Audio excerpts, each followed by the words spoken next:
Hi friends, प्रांजल आणि मयुरी वर्ल्डमध्ये तुमचं स्वागत आहे। आज मी तुम्हाला साबुदाणा वडा कसा करायचा ते दाखवणार आहे, एकदम सोप्या पद्धतीत। हे मी रात्री भिजत घातलेले साबुदाणे, हे पाव किलो आहे, 250 ग्राम। आणि हे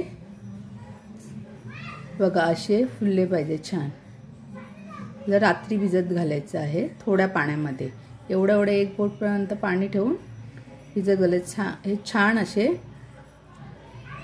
फुलले पाहिजे बघा असे। आणि हे 2 बटाटे घेतलेले आहे मी मोठ्या साईजचे। हे शेंगदाणे घेतलेले आहे 100 ग्राम। 8 ते 9 मिरच्या घेतलेल्या आहेत। 1 टेबलस्पून जिरं आणि 1 लिंबू। लिंबू छोटा घेतलेला आहे, जर मोठा असेल तर तुम्ही अर्धा घ्या। हे साबुदाणा वड्यासाठी लागणारे साहित्य। चला आता आपण ह्याची रेसिपी बघूया। पहिला आपण हे शेंगदाणे, मिरची आणि जिरं मिक्सर मधून काढून घेऊया।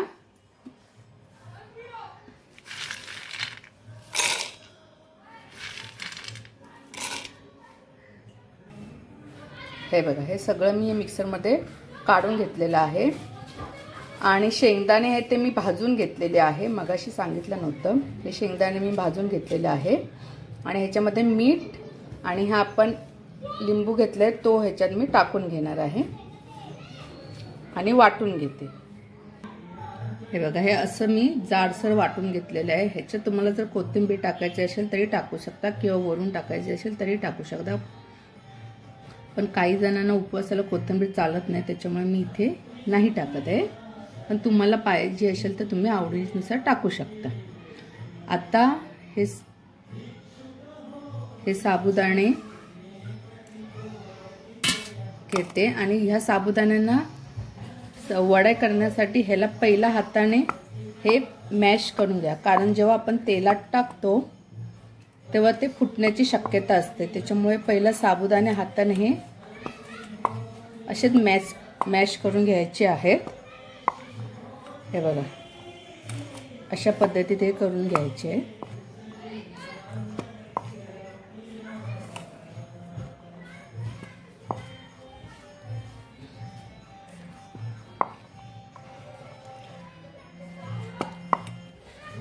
आता आपण जे बटाटे घेतलेले आहेत 2 ते ह्याच्यात टाकून घेऊया।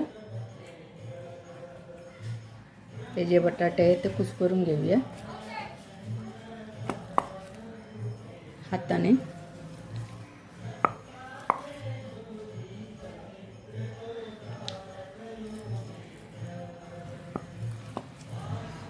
अशा प्रकारे हे सगळं व्यवस्थित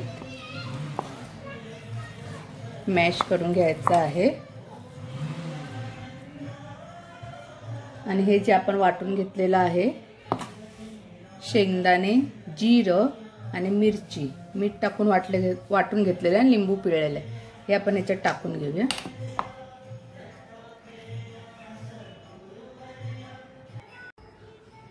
हे बघा, हे सगळं मी शेंगदाण्याचा जो दाण्याचा कूट आहे तो वाटून घेतला, तो टाकून घेतला आणि चवीप्रमाणे आपल्याला मीठ टाकून घ्यायचं आहे आणि हे सगळं एकजीव करून घ्यायचं आहे।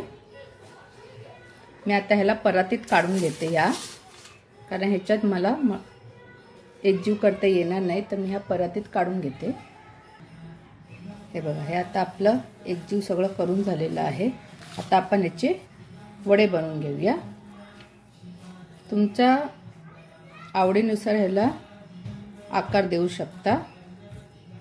असे वडे हे थोडे फ्लॅटच ठेवा। हे बघा, कारण जरा गोल आकार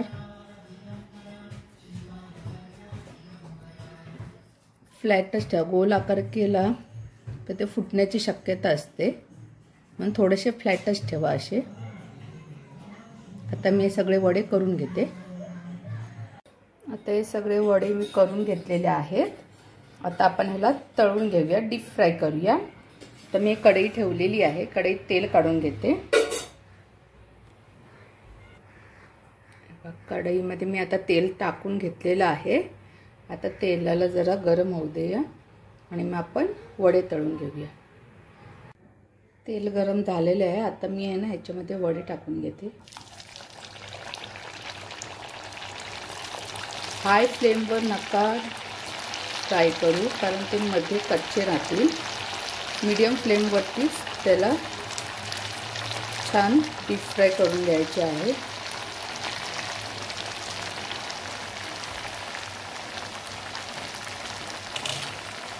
बघा छान तेल, माझा गॅस मंद आचेवरच आहे।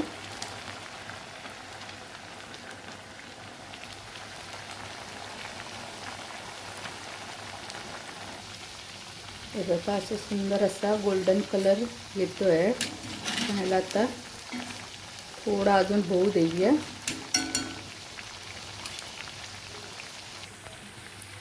हे बघा बघू शकता ते सुंदर असे वडे हे तयार होतात आहे।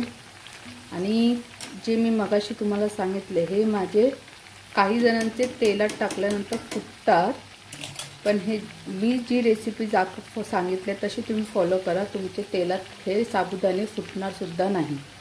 कारण खूप छान आणि सोपी आणि व्यवस्थित अशी मी तुम्हाला ही रेसिपी दाखवलेली आहे। तुम्ही ही नक्की ट्राय करा आणि छोट्या छोट्या टिप्स जर तुम्ही फॉलो केला तर तुमचे वडे हे असे छान आणि सुंदर होतील। हे बघा आता मी याला डिशमध्ये काढून घेते। बघा सुंदर गोल्डन कलर आलेला आहे, बघू शकता तुम्ही। सुंदर असा हा सोनेरी रंग आपल्या वड्यांना आलेला आहे।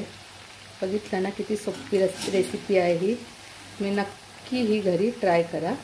मी आता मी हे डिशमध्ये काढून घेते।